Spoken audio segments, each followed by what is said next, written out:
Welcome on into the Sports on Tap Seattle podcast. Today we're doing the top 5 Seahawks of all time. And we each have our own list, so it's going to be an interesting one. As always, I'm one of your co-hosts, Sammy on Tap. And I'm George on Tap. And yeah, man, I thought this list was a little bit, I thought it was easy, like find 5, but I thought it was hard to like get down to 5. I kind of had 6 like on my list and kind of had to like scrap one of them out. I was going to say, can't have 6, George. I know. 6. I did list out some of the honorable mentions for the Seahawks here because the Seahawks also are confusing. When you have a team that wins a Super Bowl, it kind of tends to make lists confusing. I could see if you were a New England Patriots fan, I could see how a list could be confusing, right? You want to add like even guys like Julian Edelman won a Super Bowl MVP, but it's like he's not a top 5 probably in their franchise, like overall players. And I think it's the same kind of thing with the Seahawks is when you look at like a Legion of Boom, right, of Cam Chancellor and Richard Sherman, Earl Thomas, you love all these guys because they're all like legends and they won a Super Bowl and they're the Legion of Boom. But not everyone can be in the top 5. It's just harder, I feel like, when you win a Super Bowl. It changes things. Yeah, totally. I mean, I don't know anything about the New England Patriots history other than the Super Bowl years, but in general, yeah, I agree. I know what you're saying. Yeah, I'm just saying it makes it more complicated. Yeah. It has nothing to do with the Patriots. I'm just saying when you win 6 Super Bowls, it's probably even harder because there's so many good players. And then we did it for the Mariners as well, but that's going to be on our Mariners podcast. If you're listening audio, that's here on the same feed on the Sports on Tap Seattle podcast. If you're on YouTube, you're probably listening on the Seattle on Tap page for the Seahawks. Mariners on Tap page will also have it. Everything that we have, all our assets in the business, is in the links in the descriptions, no matter where you're listening. So if you take a second to like and subscribe or to give a 5-star review if you're listening on a podcast platform, and it takes 5 seconds, do it right now. And George, I honestly think that if they just did it as I was talking about it, it'd be done. Right? It would be freaking finished already, so that'd be great. Like literally right now, if you're still haven't done it, just do it really quick. Like, subscribe, or leave a comment on a podcast platform. Now, you're listening to the Sports on Tap Seattle podcast. I'm Sammy, and with me, as always, is my older brother, George. Your favorite place to be a fan of Seattle sports. Now let's get this party started. Tito, are you ready? Are you ready? You ready? Let's get into this. We have our top of 5. Before we get into our top 5, do you want to go through some of your honorable mentions? Well, not really yet, because that would kind of ruin it. Maybe afterwards we'll talk about our honorable mentions. Yeah, because you might have some of those honorable mentions in your top 5. So I want to just see, like, surprisingly, who we have before we get to the honorable mentions. And I know that makes it kind of backwards, but this is actually, for the listeners, we're actually doing it, like, without knowing each other's lists. So Right. That's true. So, yeah, then we'll talk about some of our honorable mentions. We might have, you said there might be some overlap there. I guess I'll kick things off with my number 5 Seahawk of all time. And that is the only quarterback to win a Super Bowl for the Seahawks, and that's Russell Wilson. Look, when he won a Super Bowl, he wasn't the best player on the team, but he had some fantastic years. He's the best quarterback in our franchise's history. His number's going to be retired. He was a really, really good, great Seahawk. Kind of a bad ending at the end, but I think he's definitely, despite like a lot of fans, including myself, not like in love with Russell Wilson, the persona. Forget the football player for a second. He's still a top 5 Seahawk of all time, I think, no matter how you try to move the list. Interesting. I'm not going to tell you where I have Russell Wilson because he's not at 5, but I think we should go through the list, then we'll talk about each guy in depth because I don't want to like just tell you where he's at. Because at 5, I do have Russell Wilson in my top 5. I'll say it that much. I figured you would. I have number 5 as Cortez Kennedy. Now, okay. I think he's going to be in your top. I think he's on everyone's top 5. Yeah, I think he would be on everyone's top 5. He's one of the best players, not only in Seahawks history, but he's also he's a gold jacket, 10 years with the Seahawks. He was one of the best players, one of the best defensive tackles like in NFL history. So not just that, he won the Defensive Player of the Year award while the team went 2-14. Yeah, and that's where some of my tricky when I look at these type of lists, like you love to add those guys that have awards, right? Which the Seahawks don't have many of. He's like the Felix Hernandez of the Seahawks. Absolutely talented, and the team around him never won shit. Yeah, on crappy teams. So he has to be on the top 5. I feel like he's probably a little lower than most people would have him in their top 5, but I definitely do have some more recency biased. Just being a 90s kid, right, in general, like the Super Bowl times gave me probably some more biased. And defensive players and people on the line in general are hard to rank. And I know that we both probably have two guys who are on the line in this list, but they're hard to rank. Exactly. It's different than wide receivers and quarterbacks and running backs and all that. So, but that's who I got 5 is Cortez Kennedy. Yeah, and I mean, just to piggyback off that, I have Cortez Kennedy at number 4 as the 4th greatest Seattle Seahawk of all time. For all the reasons you said, he was a dominant defensive player.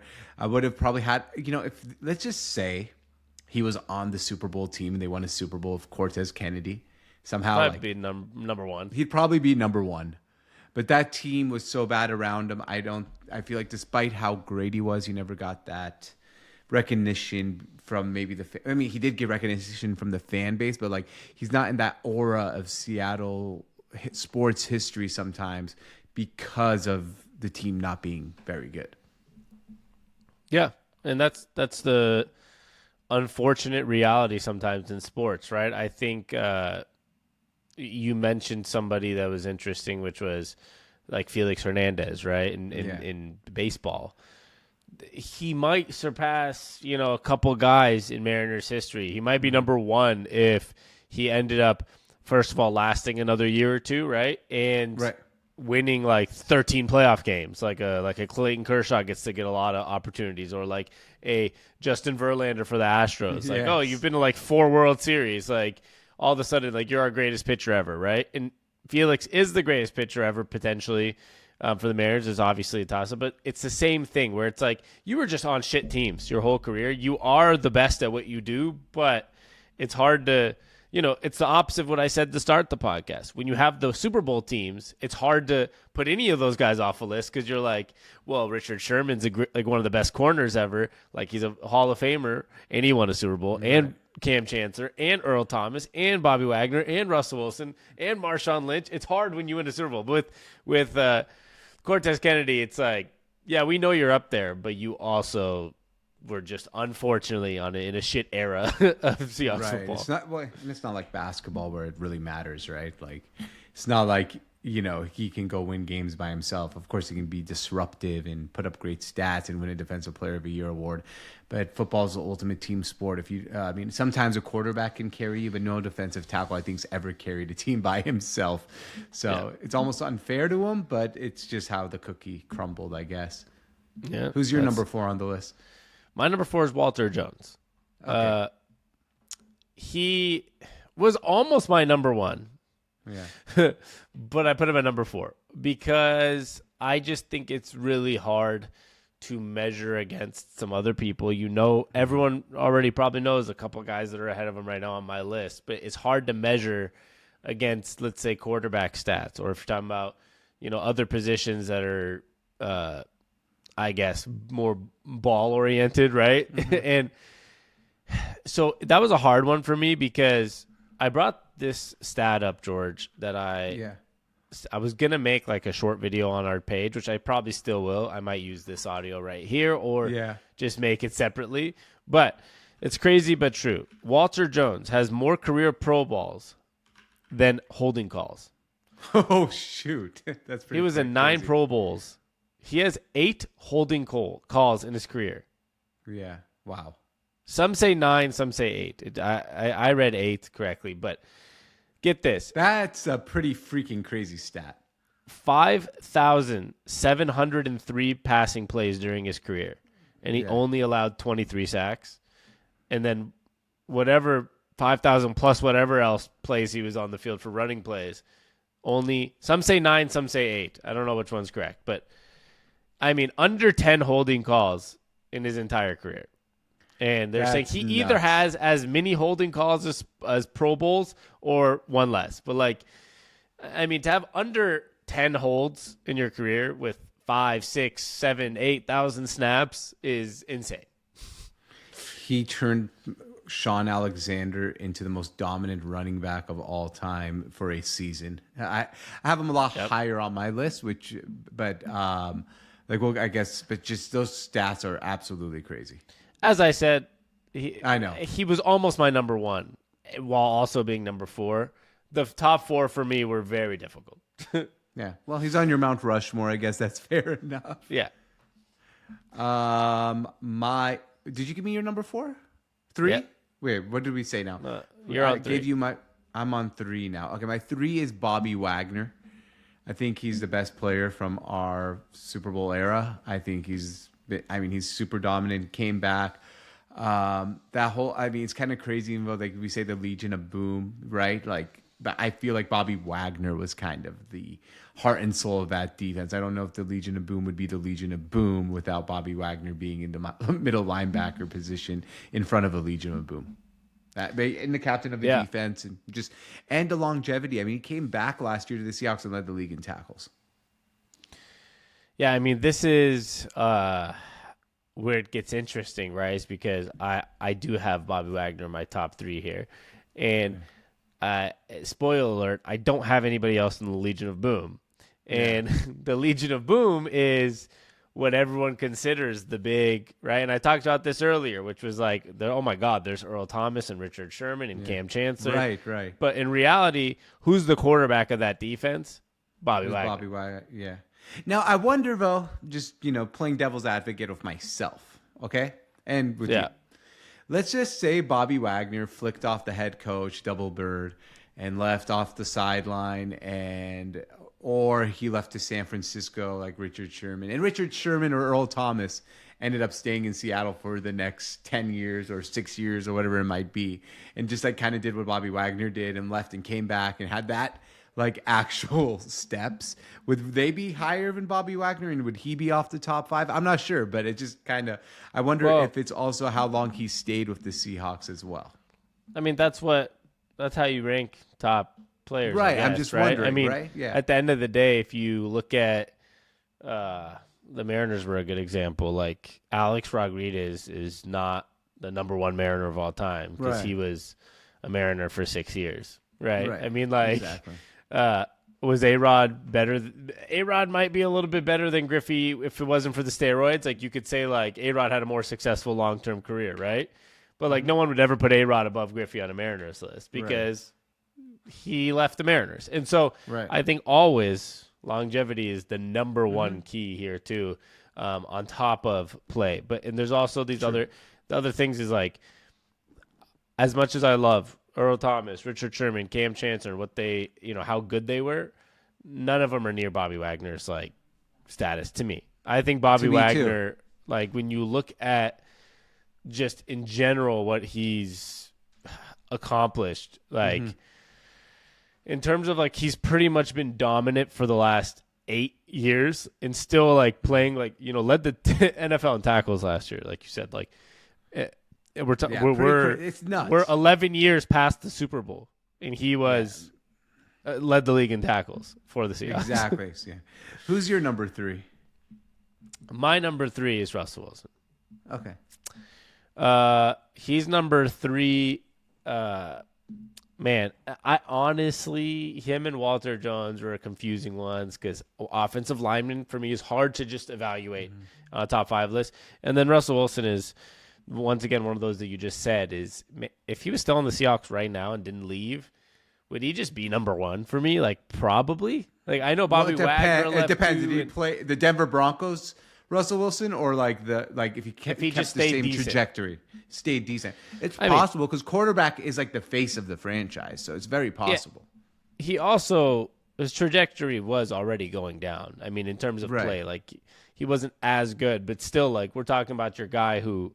Look how Saints fans look at Drew Brees. Drew Brees won 1 Super Bowl, and Saints fans adore him, right? And or Aaron Rodgers in the Packers, 1 Super Bowl, and even Peyton Manning to the Broncos. Peyton Manning played how many years with the Broncos? 3, 4, and won 1 Super Bowl.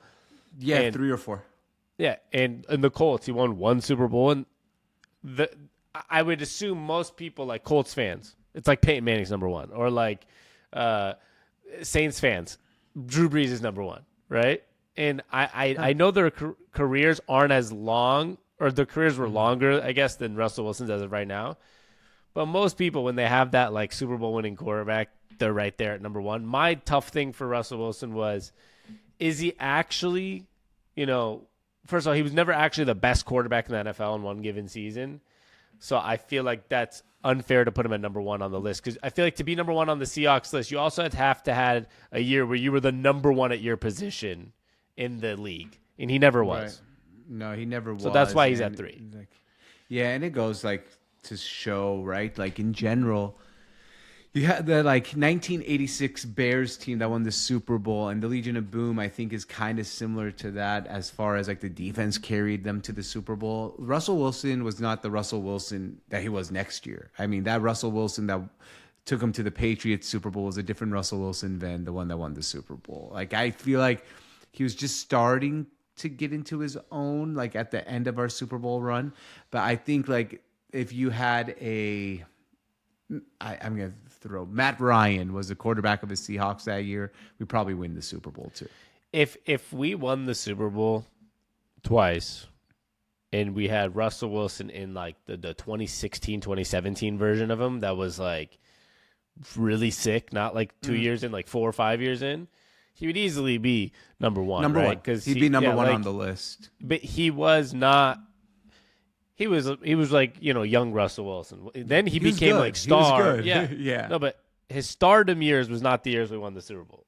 It was his, exactly. So that's what makes it hard too. Who's your 2? My number 2, Steve Largent. I mean, when he okay, me too. Okay, perfect. Yeah, I mean, God, he was so good. He finished up his career like the all-time leading in receptions, yards, and touchdowns, until Jerry Rice came and broke every single wide receiver record. But he was the greatest wide receiver in the history of the NFL when he retired. So I'm going to give, which is kind of crazy to think that we had the greatest wide receiver in the history of football, and I don't think he won nothing. So, but Seahawks legend and great player. He was awesome. I never watched him, obviously. But gold jacket winner, right? He was there when they existed in 1976, which is, he was part of the inaugural season, exchanged for an 8th round pick. Yeah. We had eighth rounds back then. They don't even exist anymore. Yeah. And I think, what was it? His first ever Pro Bowler in 1978, 1,100 yards and 8 touchdowns. And that was during an era where that wasn't like normal, right? 1,000-yard seasons. Yeah, that's like 1,800 yards. And that's Justin Jefferson today stats. Yeah. And so the Pro Bowls kept coming. It said eventually he earned 7 selections over 14 years, 8 1,000-yard seasons. Twice he led the NFL in receiving yards. In 1979 and 1985, illustrating as one of the best ever. And that was a tough year, 1985. That was a hard year to actually lead the league. I have no idea wide receiver, wide receiver. Also, that was like, he was like one of the pioneers of a white wide receiver. You don't see many of them like that anymore. He paved the way for Wes Welker and Julian Edelman and Ed McCaffrey.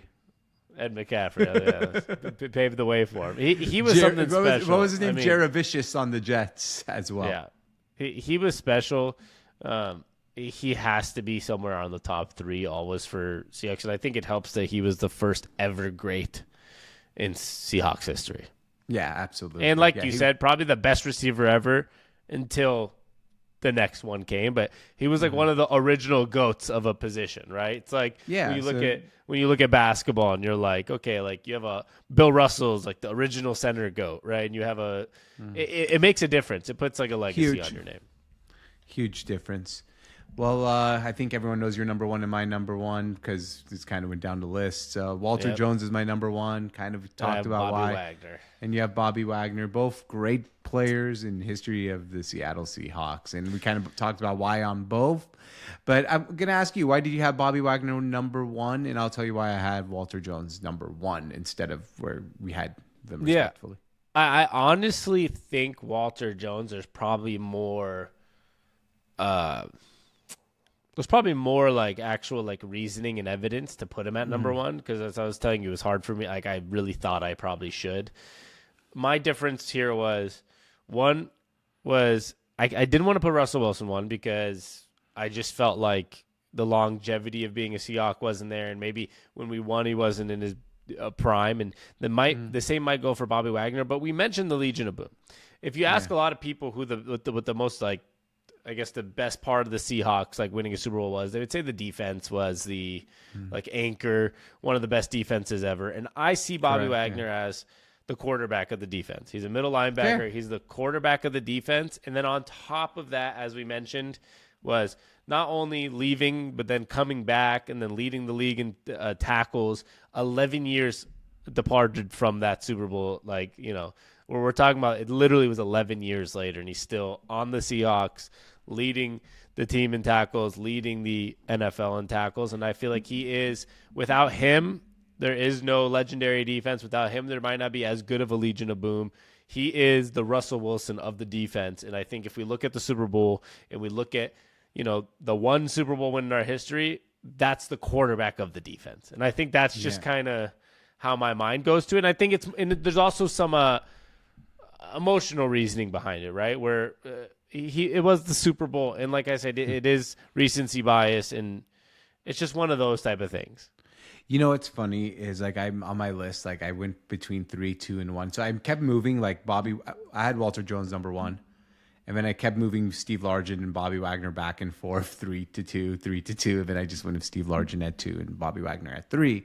And my only reasoning behind this is number 1, Walter Jones was at number 1 because, like, if you go look at like some people what they say about him, he was the best player in the NFL at his position. He was better than anyone else at the time at his position than anyone else was at their position, and for so many years. Like, so I was like, all right, he was the best player in the NFL. I don't think anyone's ever like came out and been like, Bobby Wagner is the best player in the NFL. So I was like, okay, that's why I have Walter Jones at number 1. And then at number 2, Steve Largent, because he retired as like the greatest wide receiver of all time. I was like, okay, I'll put him there, and then Bobby Wagner 3. But I think all 3 of those guys are interchangeable, to be honest with you, as the top 3 Seahawks of all time. See, I think I have that just, I feel like because Russell Wilson also won the Super Bowl as a quarterback, he has to be in the top 3. But that's where maybe if I liked him more, I would have put him in the top 3. That's the thing. You know? I think it just depends on like the person's like opinion on like, and because his personality is a little different and all that. But I just feel like for me, Super Bowl matters so much, right? Like, and I know it probably shouldn't have as much on the like top 5 list or as much on like where the player ranks, but for me, it just like, that's fair. Super Bowl. That's your top 5 list, right? Like it's totally Bowl. cool. Yeah. Before we do honorable mentions, just list me out your top 5 Seahawks from 5 to 1 more time. All right, I got Russell Wilson at number 5, quarterback Super Bowl. Cortez Kennedy at number 4. He won a Defensive Player of the Year on a 2 in 14 teams. Steve Largent, best wide receiver when he retired. Bobby Wagner, the anchor of the defense, and Walter Jones, the best offensive lineman I've ever seen.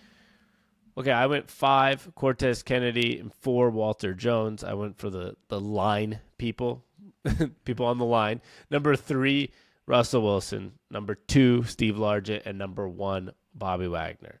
And I feel like on my honorable mention, George, I think you're probably also going to have, when we're talking about older generations, probably Kenny Easley right there, right? I think I have Sean Alexander on the honorable mention. I do kind too. of gets forgotten because I don't know why he just gets forgotten by Seahawk fans. Shoot, who else do I have? Of course, Earl Thomas, Cam Chancellor, Richard Sherman. I mean, those guys are all on my honorable mention. Chris Warren, and that's about it. I had Marshawn Lynch and Sean Alexander as the running backs. Oh yeah, Marshawn Lynch, of course. Super Bowl winning quarterback and running back, and he was also probably one of the biggest reasons that our offense was actually. If it wasn't for Marshawn, it probably would have changed, you know, what Russell Wilson was able to do as well as a young quarterback. So I had to have those 2 on my honorable mention: Cam Chancellor, Earl Thomas, and Richard Sherman. And then I had Kenny Easley and Jacob Green up there. He's probably more near the yeah. 10, but that's where I had it. Really, is pretty much my top 10-ish. Maybe Sean Springs somewhere out there. I don't know. I mean, he's not close to the top 10. I know, but I'm just saying. No, not close to like the top 5. Just honorable mentions. Just want to mention him because he's good. Yeah, I'm just thinking about people that like I actually considered. She like considered near it. Like, yeah, Sean Alexander wasn't going to get there, but he's one of like only 2 players, right? I think Cortez Kennedy won a Defensive Player of the Year, and Sean Alexander won an MVP. I don't think anybody else has won any awards in the history of the Seahawks. I don't so it's think like that makes a difference too. Like that, that's something to consider. That's why Sean Alexander has to be at least like looked at as like, oh, he probably had he had the most touchdowns in history for running back for one season until it was the next broken season. by LT. Yeah, LaDainian Tomlinson the next year. Kind of sucks. You hold a record for 1 year. At least you held it. Yeah, for a year. Well, that's all we got. Top 5 Seahawks of all time. Make sure you guys like and subscribe as always, and leave a review, 5-star if you're on podcast. We have a Mariners top 5 coming out as well. Actually, it'll be out before this one, so go to the Mariners on tap page, or it'll be on the podcast feed as always. And we appreciate you guys for all the support. We'll be back next time. As always, George, what do we like to say? Hey, thanks for stopping by. We'll see you next time. Peace.